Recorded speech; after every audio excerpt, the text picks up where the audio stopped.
तो कैसे आप सभी लोग, welcome back to new video guys. तो आज ये नई वीडियो लेके आया हूँ मैं। इसमें ज़्यादा टाइम खराब नहीं करेंगे अपन, और ये नई वीडियो लेके आया हूँ मैं 2012 डेड थ्योरी। और ये डेड थ्योरी क्या है, कहाँ से आई, किसने दी, इन सब के ऊपर बढ़िया तरीके से बहुत अच्छे से बात करेंगे अपन कि ये डेड थ्योरी कहाँ से आई है, कि मतलब इसको देने वाला कौन है, देने वाले कौन लोग थे, कि किसने ऐसे ही कैसे डेड थ्योरी दे दी कि 2012 में पूरी दुनिया खत्म हो जाएगी। ऐसा किसने क्यों दिया? तो सबसे पहले तो दोस्तों, इसको देने वाले जो लोग थे वो थे माया सिविलाइजेशन के लोग, माया सभ्यता के लोग। अब अपन बात करते हैं कि माया सभ्यता क्या है, ये कहाँ पे थी, और मतलब क्या थी ये माया सभ्यता। तो दोस्तों मैं आपको बताता हूँ कि माया सभ्यता ये एक मेक्सिको और कि मतलब मतलब दक्षिणी मेक्सिको, प्राचीन अमेरिका, इन दोनों के बीच की एक ये मतलब कि सभ्यता, मतलब मेक्सिको में है ये सभ्यता। मेक्सिको की सभ्यता है ये जो माया सभ्यता है। पर इसे कुछ लोग मतलब कि अलग तरीके से प्राचीन अमेरिका की सभ्यता भी कह देते हैं। अब बताते हैं कि ये सभ्यता कब शुरू हुई और कब खत्म हुई।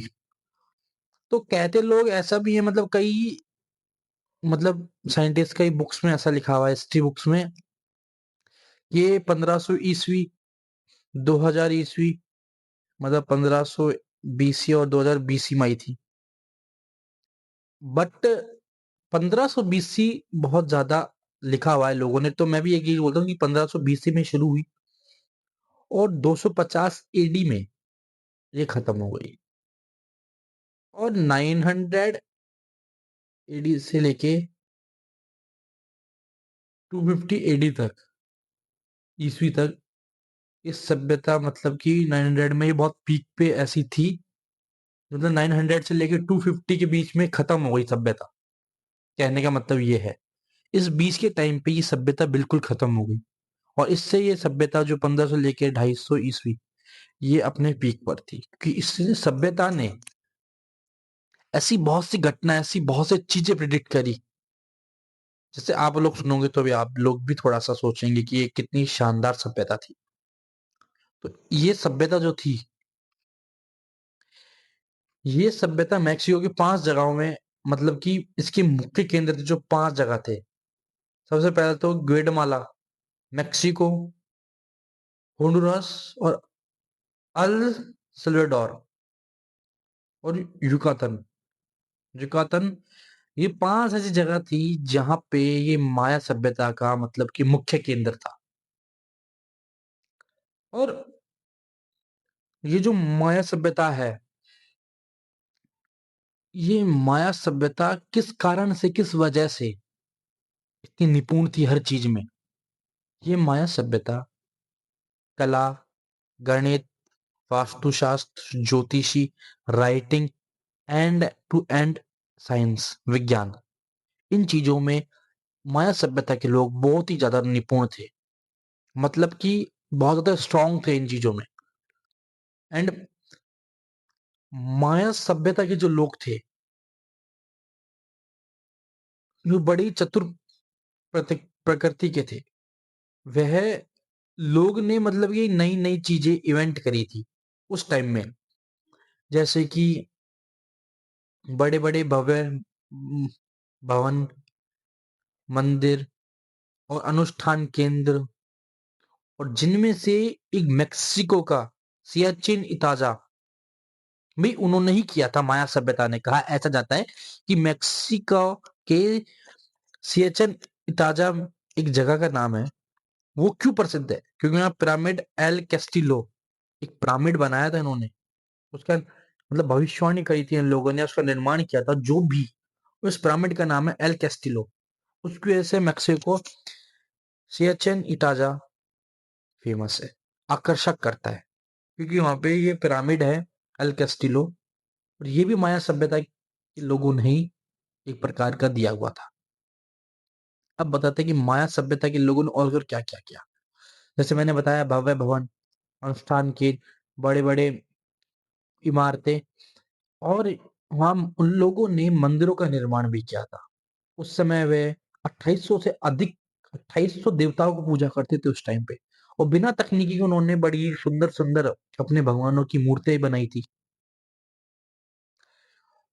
और मेक्सिको में कुछ टाइम पहले जो खुदाई करी गई उसमें सूर्य भगवान और गणेश जी की प्रतिमा भी पाई गई है। और ये माया सभ्यता है ना, जो हिंदू सभ्यता से बहुत हद तक मैच खाती है। कैसे? जैसे उस समय जब माया सभ्यता में किसी लड़की की विदाई होती थी तो माँ गीत गाती थी। सेम अपने यहाँ रिचुअल है ये। हिंदू सभ्यता में भी ये रिचुअल है। तो बहुत सी ऐसी चीजें हैं जहाँ हिंदू सभ्यता और ये माया सभ्यता कई-कई जगह मैच खाती है। माया सभ्यता सबसे ज्यादा जो प्रायोरिटी देती थी, प्रायोरिटी पर थी वह था उनका धर्म। अब बात करते हैं कि माया सभ्यता की मतलब कि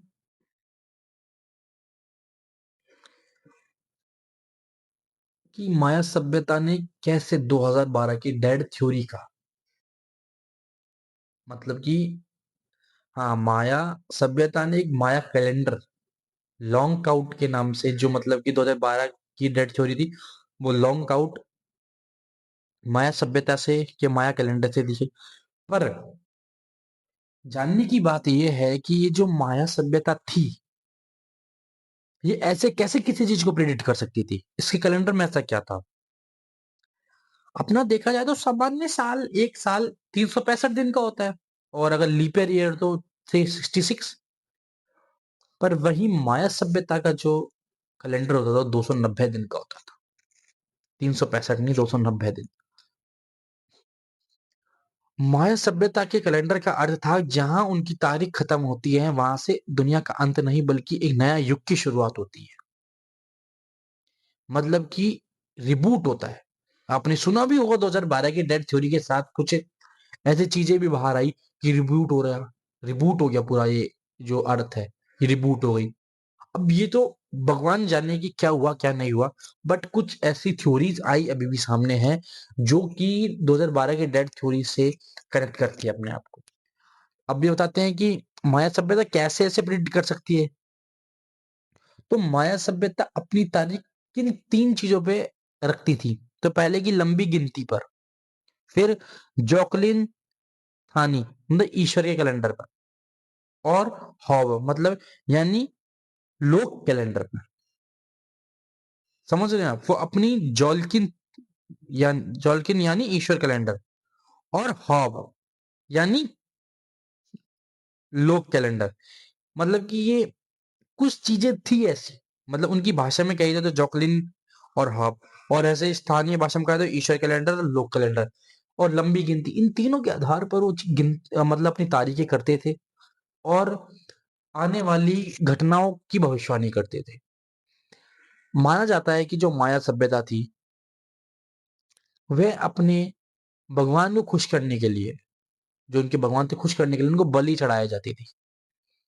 एंड माया सभ्यता की एक बात और थी कि माया सभ्यता के पास कुछ 1500 ईस्वी से जब वो शुरू हुए ना, तो मतलब कि वो एक छोटे से गांव से शहर आने में कुछ 100 से 150 ईस्वी का ही सफर लगा उनको बस। और वो मतलब गांव से शहर के बीच में तब्दील हो गए। उन्होंने खुद का एक शहर बनाया जिसमें 5000 से 50,000 लोग, और कई कहने वाले लोग ऐसे हैं कि 20 लाख लोगों की कुल जनसंख्या थी उनकी। पर अलग अलग जगहों पे अलग अलग ऐसे मतलब बुक्स में ज्यादातर 5 से 50,000 लोगों की जनसंख्या, 1 लाख लोगों की जनसंख्या थी उनकी उस समय पे। और नाना करते उन्होंने अपने पुस्तकालय के अंदर बहुत सी ऐसी उन्होंने ग्रंथें लिखी, ऐसी बहुत सी चीजें लिखी गई कि जो आने वाली चीजों को भविष्यवाणी, गणित, विज्ञान इन सब का ही उल्लेख करती है, कला इन सब का ही, ज्योतिष, वास्तुशास्त्र, लेखन। और सबसे बड़ी चीज कि जब 900 ईस्वी से 250 ईस्वी के बीच में वह खत्म होना शुरू हो गई और एकदम से वह पूरी समाप्त हो गई।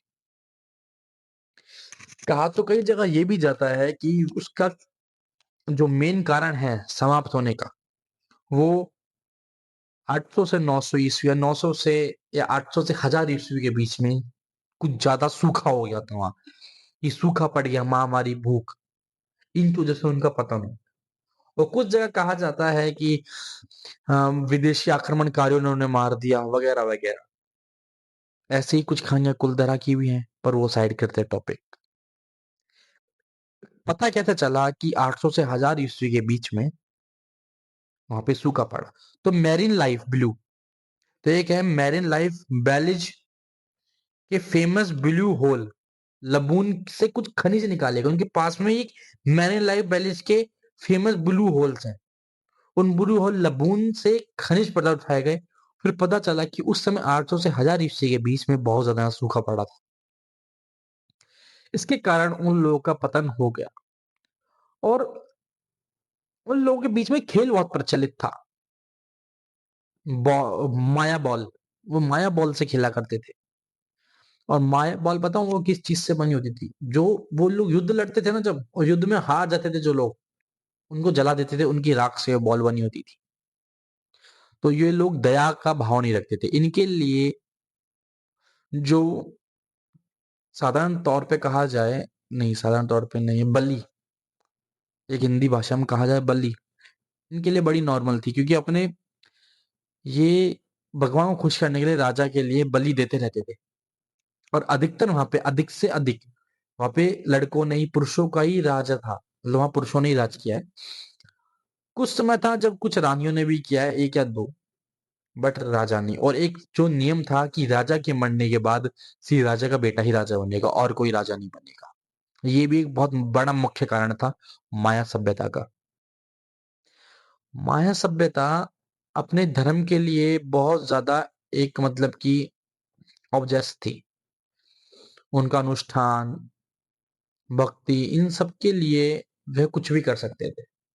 और बताया जाता है कि माया सभ्यता की बहुत सी ऐसी चीजें भविष्यवाणी सच हुई।